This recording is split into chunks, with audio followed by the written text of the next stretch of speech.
Hey everyone, it's Baka here. Welcome to episode number 9 of the Wide World of Geek. I am back fresh off of GenCon Indy. For those of you who may not know, GenCon is a 4-day gaming convention.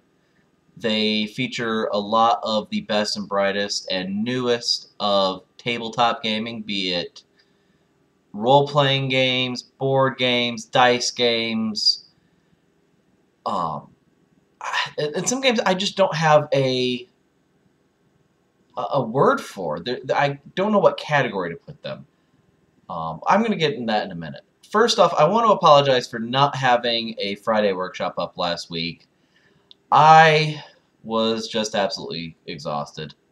I ended up driving around on an OCD trip trying to find a copy of Ultimates 2 Volume 2 or Ultimate Fantastic Four, pretty much any volume except for the couple that I have. And I didn't find it. I went to 3 bookstores. I couldn't find anything, and I was out till like 10:30. Came home after, and this was after a full day of work. Came home and crashed. So no video. There will be the last part of perspective drawing coming up this Friday, though. Actually, it'll be on Thursday because Friday night I work again. So Thursday workshop. Anyway, back to Gen Con news. So I went up Saturday to my very first con, and it happens to be the 45th anniversary of Gen Con. This is the shiny catalog that you can get there. It was really cool. It was a lot of fun. I went up there with a buddy of mine from college who also lives here in Indiana now. And we're both big into tabletop gaming. He's a little more into console and PC gaming than I am, but we both really enjoy tabletop gaming. Now, we got there, and when the show opened, we were able to go into the exhibition hall where all the companies with all their games have their booths set up. You've got booths selling movies and anime, t-shirts. You've got an artist alley, a writer's alley, an autograph session, or an autograph area. But the majority of it is gaming areas. And the cool thing about this con is it's not just about buying. That's not even the main goal of this. If you go to Comic-Con or Chicago Comic-Con, C2E2, New York Comic-Con, the main goal is to sell you stuff. Look at my cool shiny new things. Buy it. And then they have their big panels, and you get news, and you get all this stuff. There's not really panels there.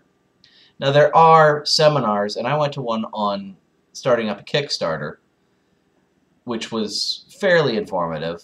Nothing groundbreaking, but you have a bunch of free seminars. You can buy tickets to go to different events and play different board games with a bunch of people. And while the con itself is held at the Indianapolis Convention Center, the con itself is happening all over downtown Indianapolis.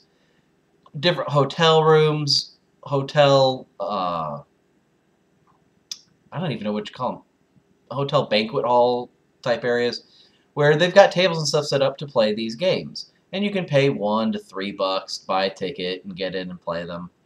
But that wasn't my goal this year. I just wanted to see what it was all about. So I spent my entire time in there in the exhibition hall. And true to form, I could not choose things. I'm going around all day. I was there for 7-8 hours, and I didn't buy much, honestly. Because there are a few reasons for that, but there's just so much there, and a lot of it's so cool. But I will say this, one of the first things I came across, I'm just walking along with my buddy, we're near the artist alley, and I glimpse off to my left a poster for the webcomic / image comic Skull Kickers. Now, this is a webcomic I love. This is at the top of my webcomics list that I read. And I went over there, and the writer himself, Jim Zub, who is brilliantly hilarious. Just sitting there selling books, selling trade paperbacks, selling his new hardcover, which takes up the first 2 volumes, and he's signing. And I told him how much a fan of his I was, how I'd heard him talking about the hardcover on the podcast Comic Book Club, and I just had to go and buy a copy of this shiny, shiny hardcover. And, oh, coasters are falling out. Sorry. On the inside of the cover, down there, is his autograph. And he writes, Chris, mash a million monsters, Zub. So I thought that was pretty cool. And that was the first thing I did, and I ended up having to carry that book around with me for 8 hours, give or take. So that was a little annoying, because I never got a bag until the very end. So the last thing I ended up buying, right before I left, I didn't have a bag. But there were really cool things there. Steve Jackson Games, the creators of Munchkin, had a double-wide booth. Different companies like, oh, who is this?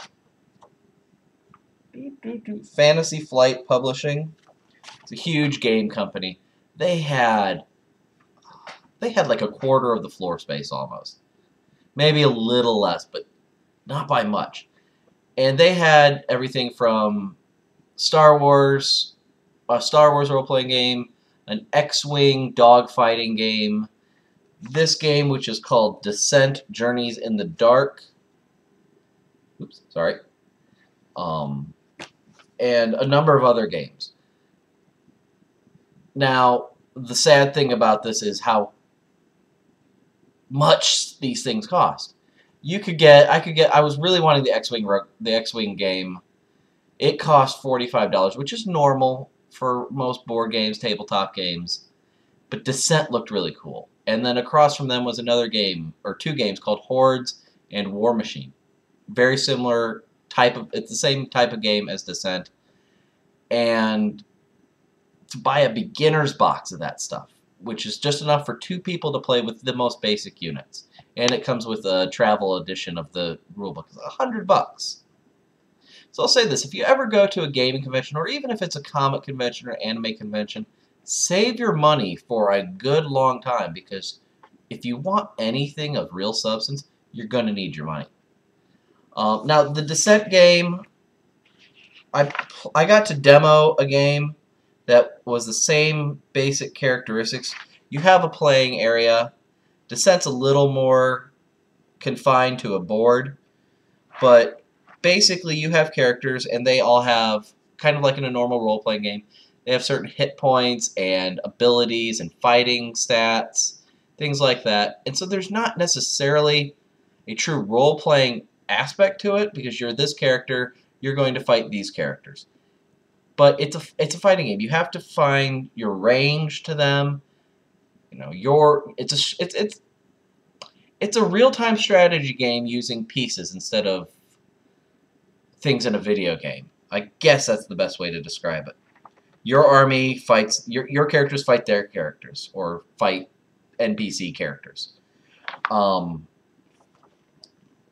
it looks really interesting. A lot of these games come with miniatures that are a solid color, and your first thing you do is you paint them. It was really interesting. I couldn't afford it. I pulled out $100 for the show, and I didn't spend that much, and I just couldn't bring myself to spend more than that, especially doubling that or something insane. But if you go, you know, GenCon Indy next year is in August. Start saving your money now. If you want to go and you want to see some cool games, you want to buy some cool games, play with your friends, start saving your money now. Just save, you know, save $10 a week, and you'll have plenty of money. Now, there are 2 games that I did buy. And one of them was, you know, I was getting depressed. I was like, oh, there's nothing here that I can get. I can't afford anything. And I was like, oh, maybe I'll get a katana. Well, all the swords that they were selling were garbage. Sorry, sword makers, if you're watching this, but they weren't very good, unless they were the $200 swords that you were trying to sell and nobody was buying.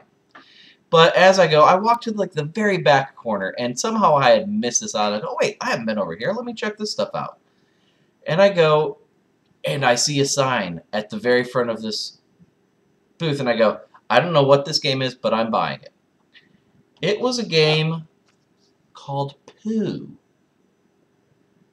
Yes, that's a monkey. It's called Pooh. Draw your conclusions there.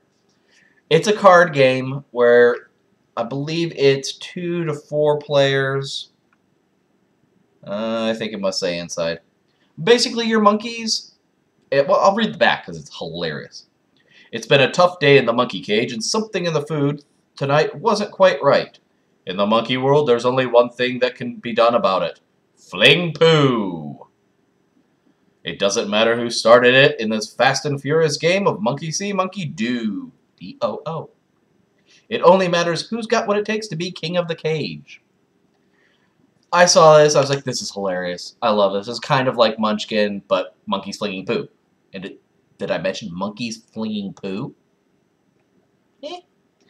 But one of the things that really made me go buy this was I teach a lesson to my digital design students on board game design or tabletop game design. And I like to have as many different types of games as possible. And I didn't have a game aside from Munchkin.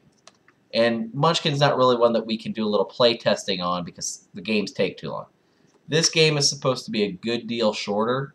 Long games take a half an hour. So like a 10-minute game, that's perfect. They had two. They had Pooh and they had Nuts. Nuts. You can probably guess what that's about. But this one was a little safer for school. So I can't wait to try that one out. Now, one of the things in the exhibition hall was Settlers of Catan. They were huge. They had minimum a quarter of the whole thing, maybe more. They had, I mean, they were massively represented at the Geek and Sundry booth, which was great. It's over, yeah, I guess it's over there. But I got a button from them for being a fan, not only of their show Tabletop, but of all their shows. So I got a sweet Geek and Sundry badge. But they had like Settlers of Catan tables specially made just to play this game. Next to them was the huge Catan booth. Behind the little curtain in the very, very back of the building was this huge Catan-only gaming area. They have a whole other hall next to the exhibition hall where it's just tables filled out for you to play games with your friends, which is awesome. And if I had more people there with me, we could have played some games. But what I ended up getting, because I already have Settlers of Catan, whatever, I got the Catan dice game. Two reasons for this. One, as I said with Pooh, I've got my class. This is a dice game, but this is a very complex dice game. This is a dice game that is just a miniaturized version of this epic board game. The second one is I just love dice games. I have zombie dice. I have Cthulhu dice. I want to get Armies versus Aliens. I play Farkle on my droid all the time. Like, all the time. It's just, they're fast, they're simple, but they're fun, especially if you can play with other people. So that was the majority of, say, the exhibition hall stuff. Now, a couple other things happened that were of interest. While I did not talk to him because I didn't want to interrupt him because he had just bought some stuff and he was trying to move. He'd just gotten done with autographing. But I did see and stand about 5 feet away from Will Wheaton. He was trying to get away from some fanboys who were gawking at him and trying to ask him a million questions. And he's got his hands full. I was like, give the poor guy a break. But Will Wheaton is one of my all-time geek heroes. His show Tabletop on Geek and Sundry is great. His recurring role on Eureka in the last couple seasons was absolutely hilarious. His role as the evil version of himself on Big Bang Theory is nothing short of brilliance. Fox on The Guild, etc., etc., not even including Wesley Crusher on Star Trek Next Generation, or his role in Stand By Me, one of the all-time great movies. But Mr. Will Wheaton, I salute you, and I kind of wish I would have had the balls to talk to you. But the other really funny thing that happened was there was a booth in the front corner where they were selling merchandise for Valve. Valve is the company that makes games like Portal, Portal 2, Team Fortress Classic, etc., etc. And one of the things that they were selling behind that was a portal gun. It's obvious. I don't even need to say obviously. It's a replica. It doesn't work. And my buddy really wanted it. Now, he didn't want to ask the price. I did. I was like, "How much is it?" And they said $350. He heard $150 and he's like, "Oh, I can afford this, but I don't want to carry it around all day." So we walk in right before he leaves to go meet some other friends for dinner. We go over there and, "Hey, blah, blah, blah. Oh, it's $350? Never mind." And he turns and walks away. It would have been cool. But other than that, the only really thing to mention about it was all of the cosplay.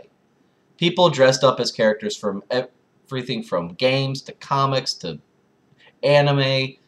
Doctor Who costumes were everywhere. The 4th Doctor, the 5th Doctor, the 7th Doctor, the 9th Doctor, the 10th Doctor, Daleks.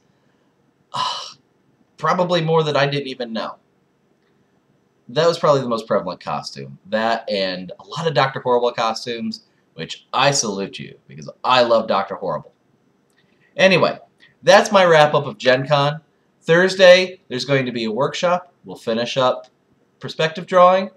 So if you want to learn a little bit about how to draw things accurately and easy, watch that.